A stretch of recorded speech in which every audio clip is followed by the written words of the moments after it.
Hi everyone! I've been looking forward to this discussion for such a long time. Today we are talking to the number one expert on the Pacific Islands. She's been there numerous times, is up to date with everything that's going on. And a lot is going on. China is slowly and constantly gaining ground, and the West, as usually, just slowly reacting and adapting. Join me in listening to the one and only Cleo Paskal.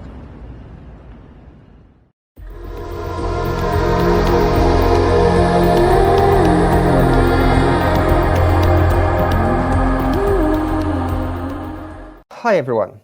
Today we have a really outstanding guest. It's Cleo Paskal, who's a researcher on Chinese warfare and specializing in the Pacific Islands, which is a very, very little known topic. And we will talk to her about what has recently been going on there in this area. Thank you, Cleo, for the time. It's a great pleasure. Thank you for your patience. I've been looking forward to doing this for a long time. And welcome to the show. Could you please first introduce yourself a little bit? Sure. Sorry, I have a dog here. Fine, great. I also have a dog. Fantastic. Sorry, yeah. So, That's fine. I'm a non-resident senior fellow for the Indo-Pacific at the Foundation for Defense Democracy. So they're going to be all over the place. They're very interested in the topic. Mine is still sleeping, but he's listening. Good. I know. If only dogs are welcome. No problem here. Good. So I've been looking at the Pacific Islands.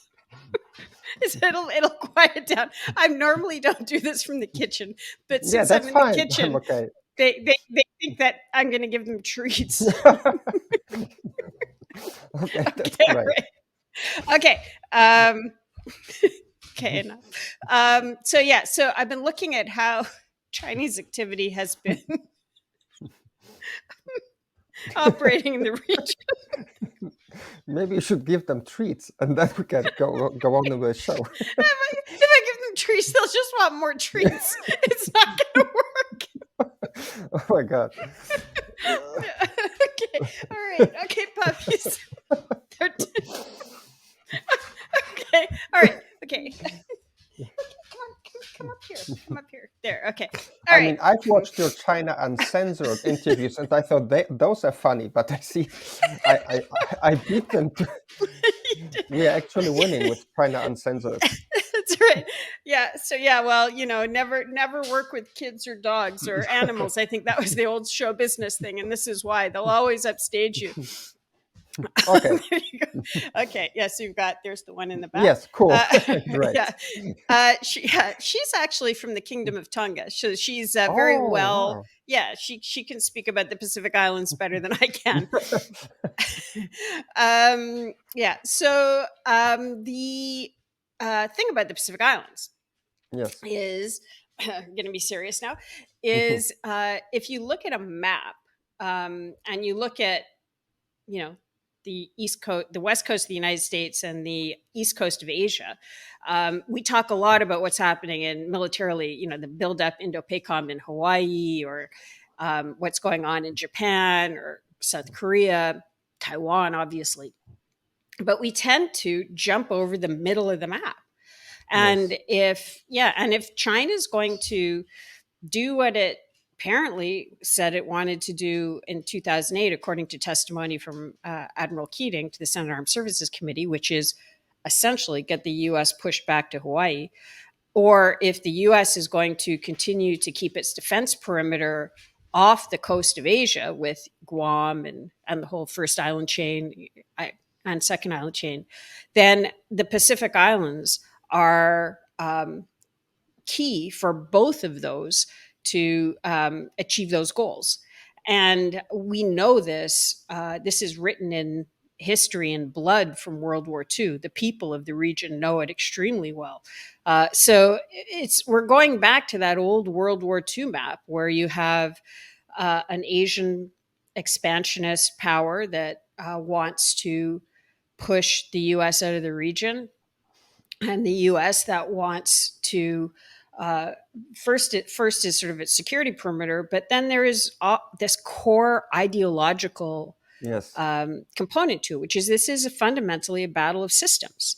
Yes. And that's what the people of the Pacific Islands are living on a daily basis. They're on the front line of what is now a political warfare battlefield, which, if things go wrong, has the potential to become a kinetic battlefield. But currently, it's political warfare, and they are feeling the push and pull of those different systems. Their countries are becoming the ones that, like Solomon Islands, that are falling into the Chinese orbit, are changing at a societal level because of this battle of systems. They're shifting from one system to another system, and it's incredibly traumatic. Yes, when I listen to your interviews, I always had, maybe it's a bit far-fetched, but I always had this impression. It reminded me, because I'm from Poland, so at the Eastern Bloc, and like people who were religious, more religious at the time, who were under the USSR, and they wanted to get, they voted for the Western system, and but we were helped. And I think, people often call it now we have a Cold War, but I don't think so, because in the Cold War there was a very distinct division. People didn't cooperate with the USSR, but now they do. And that's a big difference, because China is buying off both at the center in Washington, people off in the European Union, now doing the same thing locally. So maybe you could walk us through what's going on the islands, because I think that the most prominent example is Prime Minister Sugawara. And as you said in one of the interviews, you said, we are just one election away from changing the situation in China's favor. So please tell us what's going on there since 2019. Yes, and I think that Eastern Europe analogy is very apt, and people who've lived under that other system know exactly what they're looking at. You don't have to, if you're talking to somebody from Poland or Romania or many of the other countries that have, or several of the countries in Southeast Asia, they look at what's going on in the Pacific Islands and they see all the same things. Yeah. The freedom of the press goes. Yes. There's an intelligence gathering on individuals. You don't get hired in government jobs. You start getting, your life starts to get more and more and more constrained until, usually for the sake of your family, you end up buckling because you can't operate anymore. And it's very interesting that you brought up faith, because the three things that are really anathema to that kind of a system, I mean, this kind of authoritarian system. It's more than just communist, communist embodies it, but there's all these, the authoritarianism, the kind of almost fascism to it is sort of, what it does is it hates things that make the individual part of something larger, like faith, family, and freedom. Those three things are like kryptonite to the Chinese Communist Party in the same way it was kryptonite to the Soviet Union. And so people who are people of faith, or people who value their family relations, or people who want freedom, are people who have an inner strength that makes them willing to make decisions that are of immense courage. There are other things also that can give you that strength. But what we're seeing in places like the Solomon Islands is somebody like Daniel Soudani, who is the former premier of Malaita province, who, when he was premier, as you mentioned, there was a switch to China in September 2019. And in October 2019, that this premier and his government, and backed by the traditional chiefs, put out the Auki communique. Auki is the name of the capital of his province, Yes. which put a moratorium on new CCP linked investment in his province. And there was a whole list of reasons why. There were societal concerns, environmental concerns. And one of the very specific things was to say that they believe in freedom of religion.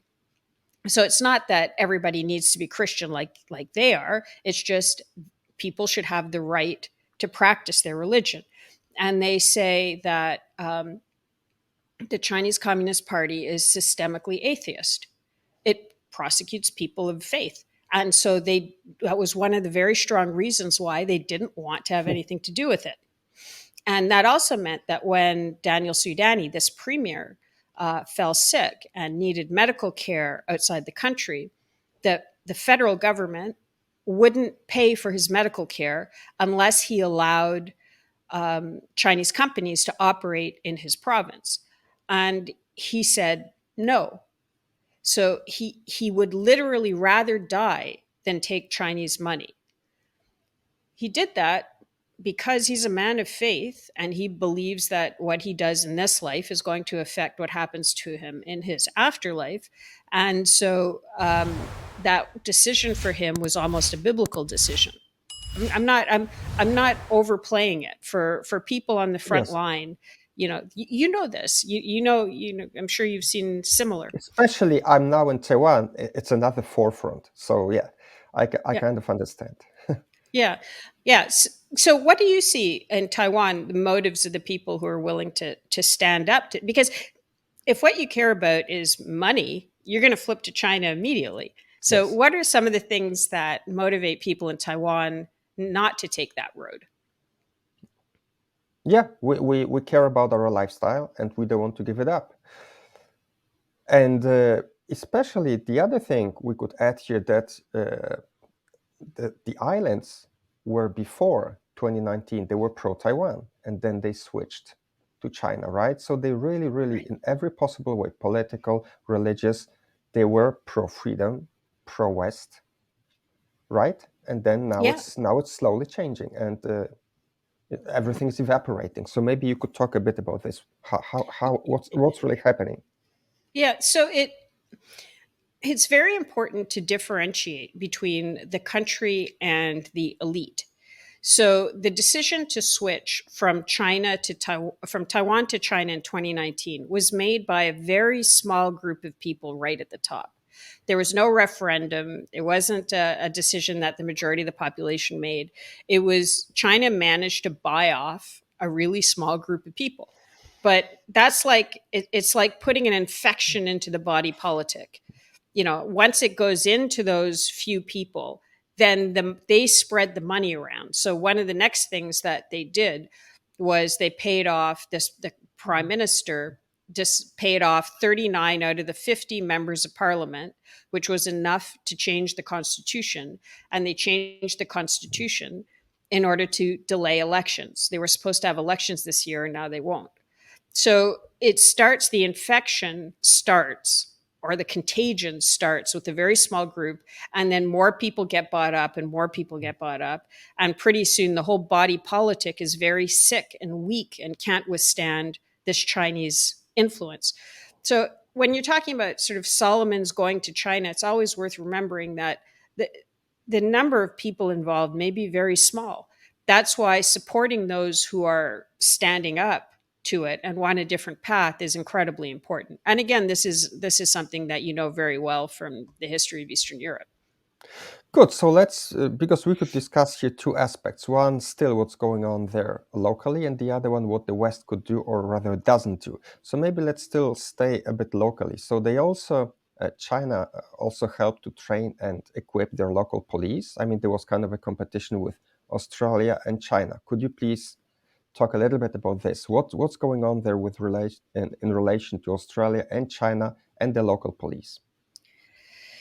So there was a civil war in Solomon Islands that ended a little over 20 years ago, and it ended with a peace treaty. And it's very difficult for groups that have been at war with each other, where people have died on both sides and property destroyed and families ripped apart, to put all of that aside and to sign a peace treaty for the sake of the future. But they did it. A big point of contention in the Civil War was devolution of power, was the idea that a lot of these countries are kind of post-colonial constructs. They aren't necessarily natural nation states in the way that we've seen other countries being. And so they wanted more devolution of power. After the Civil War, there was an Australian-led peacekeeping force that came into the country and kind of kept things sort of stable. But while they were there, they never put in place that devolution of power. They kept the country centralized and, in fact, somewhat compliant, because if you're an occupying peacekeeping force, it's more convenient for you to have a centralized bureaucracy that is somewhat compliant in order to kind of more easily govern in that context. Then that Australian peacekeeping force led force pulled out, but you still had this centralized, relatively compliant bureaucracy, and you didn't have the devolution of power. So it was a perfect position for China to come into. They came in as sort of on the footsteps of a structure that had been set up by the Australians. That made that switch very easy. That Chinese pressure reignited this desire for provinces like Malaita, that was supposed to get this devolved power under the peace treaty but never did. And now they're seeing not only the central government coming and trying to change their way of life, but also China via the central government. So when there was when the new parliament started a little over almost 2 years ago, there were protests, and the police fired into the unarmed demonstrators, fired tear gas. There was a riot. It sounds like they were probably pushed towards Chinatown, and Chinatown was looted and burned. It died down very quickly, within a day or two, and people were cleaning up the streets by themselves. But the very clever Prime Minister Sogavari, who's pro-China, what he did then was invite in Australian peacekeepers or Australian forces to pacify the population. By the time they showed up, everything was quiet. But because the Australians had showed up, that then gave him a justification for inviting in the Chinese, because the Australians couldn't complain because they were already there. So so the Chinese came in.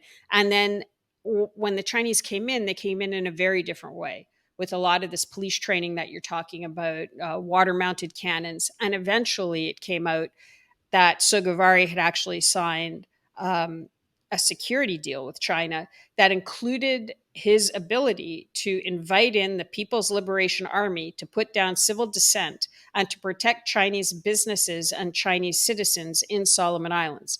And again, he could justify that by saying they had been targeted during the last riot. So it was a very well played out script that ran circles around the Western way of looking at the situation, and has resulted in the end, as you've well described, of a Chinification of the security forces in Solomon Islands. Good. I would like to discuss it a little bit more in geopolitical terms, because we had in May and June 2022 Wang Yi's visit, then Chinese foreign ministers, and he hopped over the islands over 10 days. And could you please tell us a little bit about that? Did he really succeed or he didn't? And what significance did it have for the local politics? I mean, like all the islands politics, not only related to one country.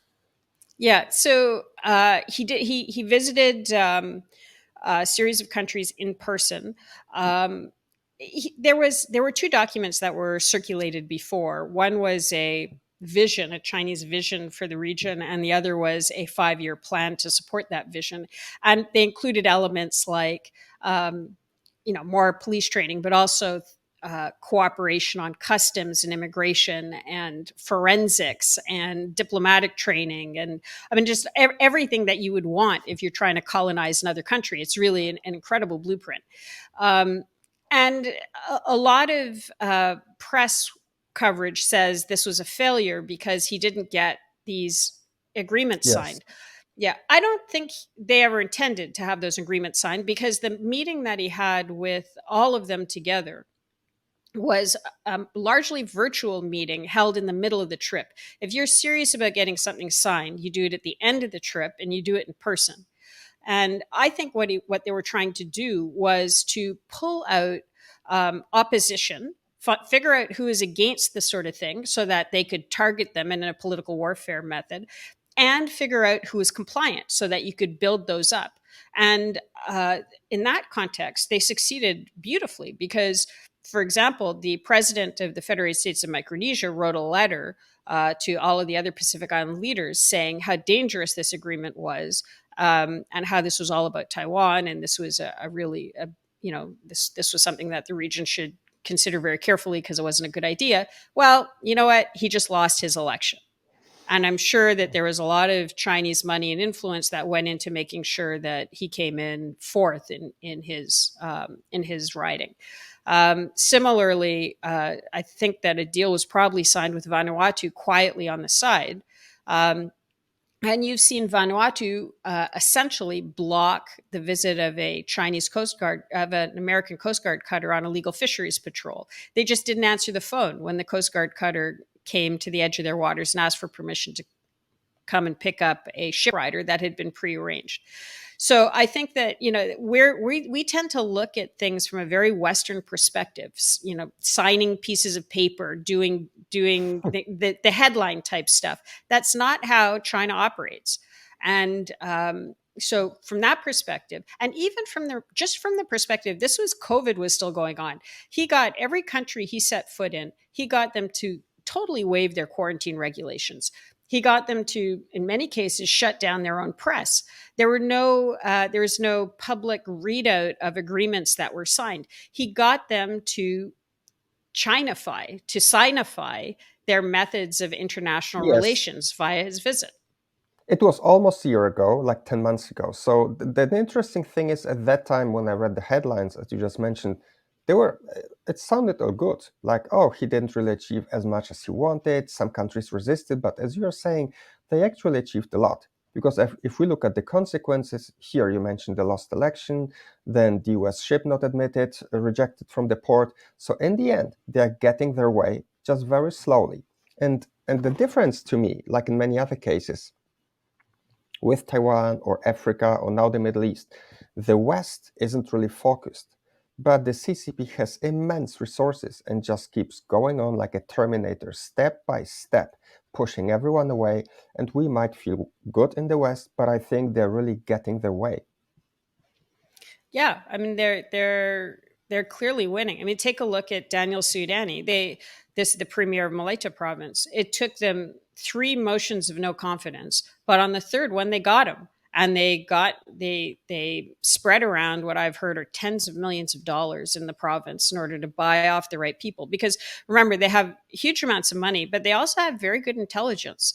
So they know who's in debt, or whose child needs to go to university, or and they'll do it. It's unrestricted warfare. They'll use whatever works.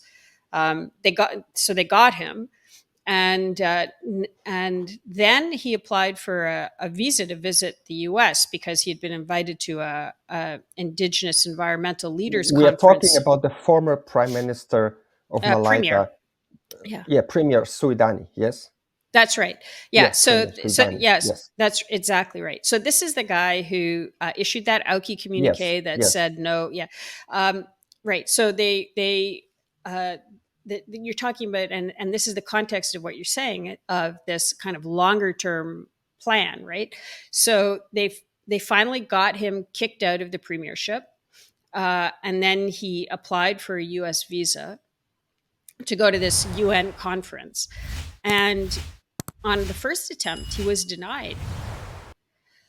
And then this is the interesting thing about U.S. policy, because I know we're talking about the West a little bit. Yes.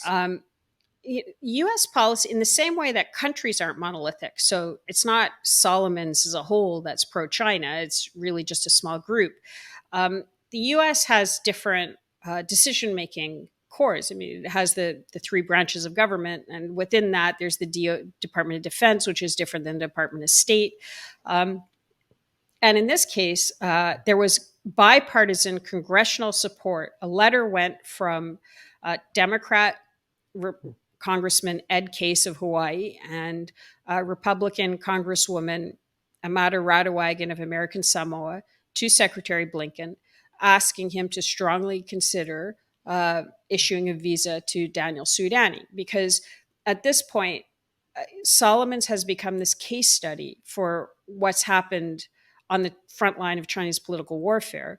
And Daniel Suidani has become kind of the physical embodiment of that battle. And he did get his visa on the second try, and is now in the United States. Um, this long term warfare effort did get him, but there's starting to be a little bit of a fight back coming from players that weren't necessarily involved in the Pacific Island before, like the U.S. Congress. So it's far from over, but Wang Yi, I think, did a pretty good job, and whoever's replacing him is not going to give up. Okay, since we discuss now we're discussing the failed and inconsistent U.S. policies, maybe let's talk about the John Kerry visit versus Tsai visit and the conference. How did the U.S. government treat the locals? What did they tell them to do and not to do? Right. So this is the case of Palau. We have incredible leaders in the Pacific Islands, very brave leaders, and any country that recognizes Taiwan, there's a tendency to dismiss them as, oh, they just want money or things like that. But it is, you get more money by recognizing Taiwan, both by recognizing China, both personally, especially personally, but even as a country, than you do by recognizing Taiwan. China will block you out of all scholarships. They'll try to punish you at the UN. There's a real cost to recognizing Taiwan that I think sometimes people at MOFA, are kind of dismissive about that cost. And the countries that recognize Taiwan aren't even getting the support that you'd expect in some cases from countries like the US. So again, we just had that bipartisan congressional meeting at the Ronald Reagan Library of President Tsai. But at the same time, a little over a year ago, there was our Oceans Conference in Palau, a country that recognizes Taiwan. And they wanted to invite President Tsai, but they were told that it's an environmental conference, that if President Tsai came, then John Kerry wouldn't come. And because of their relationship with the U.S., they had to prioritize John Kerry. And also ask them to cover the Taiwanese flags, right? That's right. The U.S., somebody in the U.S. also asked them to cover over all the Taiwanese flags on the buildings that Taiwan helped to build. So you're getting very, very mixed messages. And I just say, Honduras just decided to switch to China. But there is another country, Micronesia, where the president has requested to recognize Taiwan if an agreement can be reached. And he's put all of the conditions on paper, and they're not very onerous, and nothing has happened. Okay, there is still one example of a feel-good U.S. policy. Officially, we know that the U.S. opened an embassy on the islands. But if we look at the details, it's like what? It's not really even a building. It's just, I think, an office with a few people around. So it's not really like a big commitment. So officially, there is an embassy, but how does it really look like on the ground? So this is Solomon Islands. So the U.S. will be opening embassies. It's supposed to open embassies in multiple countries, including Vanuatu and Tonga, and it has opened the one in Solomon Islands. It's a very small office, as you mentioned, and of kind of more importance for the people of Solomons. It's not going to have consular services. So Solomon Islanders will still have to travel either to the neighboring countries of Papua New Guinea or Fiji for their visa interviews, which is very expensive and difficult. It would be, hopefully this is just the beginning, but unless it has those sorts of elements like consular services, which allow easier people-to-people exchanges, educational exchanges, health exchanges, those sorts of things, then we'll see. The other question is whether or not Solomons will start letting in U.S. naval ships, even on the fisheries patrols, because they also block that. I think they're letting in the Mercy, which is the hospital ship, because that helps Prime Minister Sogavari with his population. But in terms of the other naval visits, that's also still blocked. So it's better than nothing, but it has a ways to go to be fully effective. Good. I want to discuss one more local issue, the Marshall Islands Special Economic Zone and the Chinese couple, and then maybe we could go over to geopolitics, maybe look at it from farther away. So could you talk a little bit about this couple that wanted to establish a special economic zone? How did this work out? Sure. So the Marshall Islands is composed of multiple atolls, and some of them were very adversely affected by the 67 nuclear tests that the U.S. conducted in the Marshall Islands while it was under UN trusteeship. Um, One of them that was affected was an atoll called Rongelap Atoll. The population was evacuated, and then they came back, and then it was evacuated. Now it has a very small population, but it has this population, and they need some sort of economic development. And this is exactly the sort of opportunity that China really likes. You have disaffected locals who need a little bit of attention and economic investment. And so this couple showed up. They're mainland Chinese, but they became naturalized Marshallese, and wanted to set up this special economic zone, which would have had its own immigration, its own customs, basically a country within a country. And remember that Marshall Islands is one of these other countries that recognizes Taiwan. And it also hosts a U.S. military base on Kwajalein Atoll, which isn't that far away. So this would have been strategically a very big win for China to get a kind of mini Chinese toehold in the Marshall Islands. And they bought off a whole bunch of people, and the Nitijela, their parliament, came within one vote of approving it. And the president opposed it, and she lost her next election.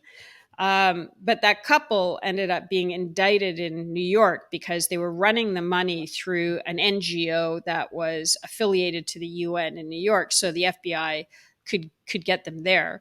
And unfortunately, they pled their case, which meant that it never went to trial, which means that the names of the Marshallese involved was never made public.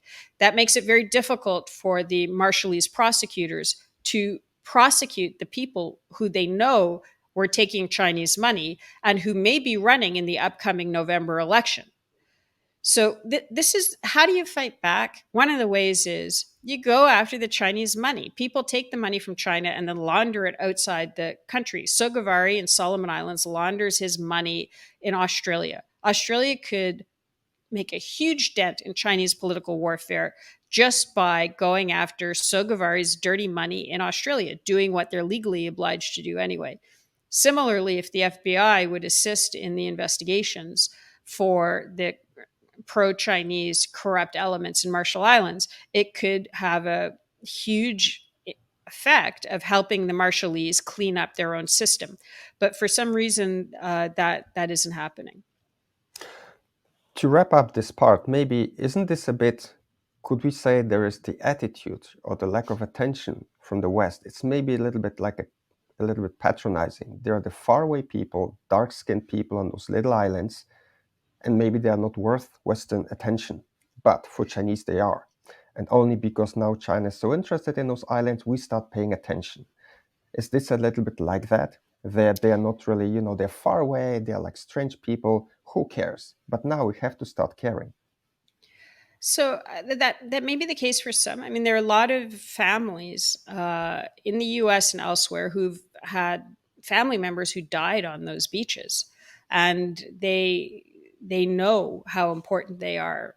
There are huge sacrifices were made on the part of the U.S. and allies, and obviously the people of the countries for their liberation the last time around. I think maybe there has been that the term benign neglect was coined in that region, actually. And there was definitely kind of an end of history sort of syndrome that set in many places. I think a lot of places in Africa probably feel very similar. Central South America also, and these islands as well. So I think that it's not necessarily geographically targeted. I think there was definitely a certain sector within the U.S. permanent establishment that didn't really see the importance, and we saw that happened, especially around the 2003 compact negotiations. It's another story, but we saw that happen then quite openly. But I think if you're at Indo-Pacific Command, or you lost a family member, or you're related, there are a lot of people. People from the three countries, Palau, Marshall Islands, and Federated States of Micronesia, can come and work in the U.S., live in the U.S. They serve in the U.S. military at very high Yes, I rates. wanted to add Yeah, they serve in the U.S. military. So what yeah. could get? I mean, it's really what more can you do? That's right. Well, what more you can do is what they've done, which is they've handed over their defense and security legally to the United States of America. So these are three independent countries. If anybody asks you ever who are the best allies of the United States, it's these three countries. They cover a section of the ocean that's as large as the continental United States, and they have handed over their defense and security to the Again, U.S. which three countries? So Palau, Yes, Federated States of so Palau, which recognizes Taiwan, yes, Federated States of Micronesia, whose president has written a letter asking to recognize yes. Taiwan, and Marshall Islands, which recognizes Taiwan. Those three countries cover as much of the ocean as the continental United States if you superimposed it, and they are the buffer between Hawaii and Guam to Taiwan, if you Great. include Marianas. Yeah. So now we are more into geopolitics. So it looks like the Chinese commitment pays off, and they are creating kind of another buffer zone, like their own new island chain. Could you talk about this? That they're pushing away back to Hawaii and establishing their own influence, and possibly cutting out of Australia and New Zealand from participating in whatever conflict they might be, refueling and that kind of stuff. Could you talk about this a little bit? Sure.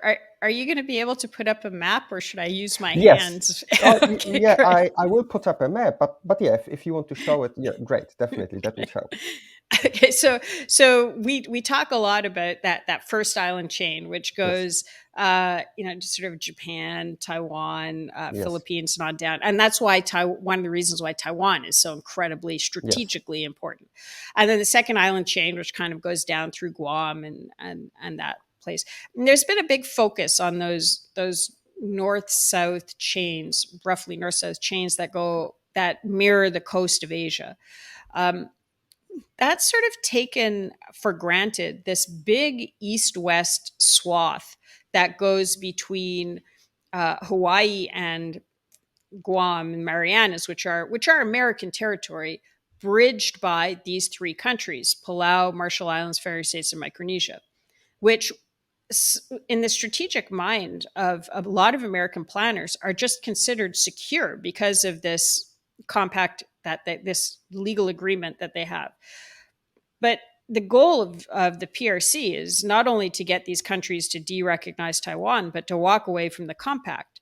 And if they walk away from the compact, I don't know, how, and again, remember the Solomon Islands example. They don't have to buy the whole population. They can just buy the right dozen people who unilaterally declare a shift. And then what's the U.S. going to do? It's not going to send in the Marines again. They might block them from SWIFT or whatever, but China will more than compensate. And anyways, that hasn't been done for Solomon, so why would it be done there? So you've got the first island chain, second island chain, then you've got that bridge across to Hawaii. And then what China seems to be doing is also hopping over the first and second island chain and building a band of allies off the coast of Australia, which is where Solomon's comes in. And this is the World War II map. This is, Solomon's is the site of the Battle of Guadalcanal, Iron Bottom Sound, Tulagi. These are huge strategic locations that we know from before. And Vanuatu is mentioned, that's kind of part of that arc, and then potentially Papua New Guinea.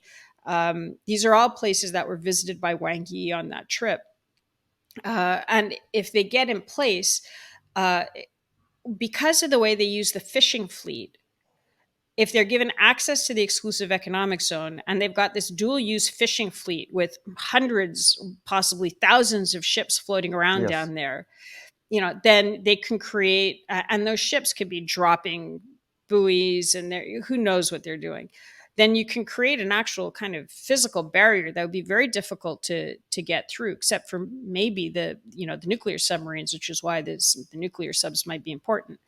But it makes it very difficult. They can blockade, they can do the sorts of things that they're trying to do potentially to Taiwan, And to doing Australia and around New the Zealand. Philippines, and they're already doing this where they can. So now they would have a greater area where they could, follow the same tactics. That's right. So we've been focused very much on the first island chain, Yes. and maybe the second island chain, but they're jumping right over it. Places like Kiribati, places like Solomon Islands, and filling in that space behind, so that they can kind of squeeze from both sides, and doing it through this below the radar political warfare that's so socially corrosive for the people of the region. But the people of the region aren't getting the kind of support they would need in order to be able to withstand that sort of an assault. It's so depressing. I'm reading now Grant Newsham's book When China Attacks, and it just all collected in one place, like the consistent failures of the last 2 decades of the West. Seems this is another one. What do you think? It seems like it's the 11th hour. Like we in a year or two, we might not be able to do much. So what do you think? What could the West do?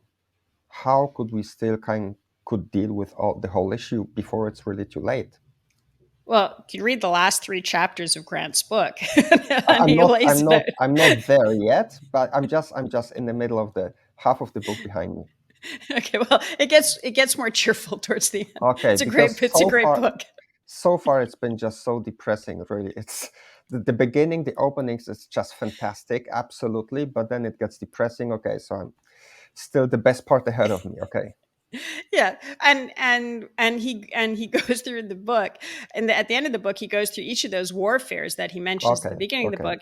Yeah, he goes through how to counter them. So, Okay. um, and a lot of it is China has a lot of vulnerabilities, and to give one example, the way that it expands is through. So it comes in with a corporate face. It says we're here to do business and help you economically, and that we know that has strategic implications to it. But that also always has a criminal component to it. And if you just go after the criminal component, if you go after the bribe money and the corruption and all that stuff, you weaken the other two holds because it can't actually compete. It is a bad system. Those communist systems, they collapse. They don't work. So the if you don't fuel them, and this is something that Grant Newsham explains very well, we have been subsidizing their economic stability by pumping in tons of money. If we stop doing that, they're going to have some very serious problems. And if we not only stop doing that, but go after the corruption where it exists in our systems, then you're starving it. It's economically, it's fundamentally parasitic. It's not you're not decoupling from China. You're deparasiting or deworming. Like it lives off of the economic strength of others and weakens others in the process. And it doesn't even take that much money or military, because I remember when the Dutch plane was shot down years ago by a Russian missile over Ukraine, the Dutch government published both the pictures and addresses of Putin's daughters who lived at that time in Holland. And he was embarrassed beyond imagination. It's the same thing the Americans or Australians could easily do, publishing, the wealth or pictures or even his daughter studying in the US. I mean, it's just the lack of commitment. Yeah, and that's exactly right. Getting at the legitimacy of the system, right? So again, this is a battle for systems, and their system is bad. Our system isn't perfect, but our system is better. And if you first of all re-understand why our system is better, so that you're standing on solid ground when you're fighting back, and that's why people like Daniel Suidani have the courage and the strength to fight back because they believe in something. It's that whole, if you don't believe in something, you'll fall for anything, right? If you don't stand up for something, you'll fall for anything. That's kind of what he's doing. So first of all, understand where your strengths lie. and build on them, but at the same time tell everybody, what's wrong with the other guy. And you don't have to do it yourself. You can get people who have suffered under those systems to tell you that the biggest victims of the Chinese Communist Party are the Chinese people. And there are a lot of very brave Chinese who are trying to tell the world, and not just, including Tibetans and Uyghurs and all sorts of others, but everybody. It's a horrible system.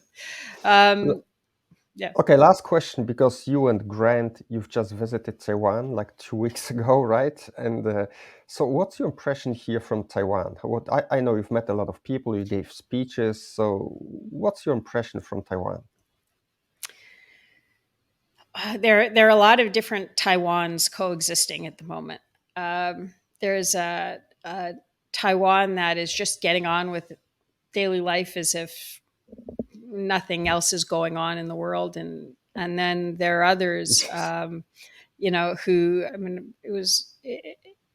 it was a little bit kind of heartbreaking, talking to some of the people in the military who've said, they haven't felt this scared in over 30 years.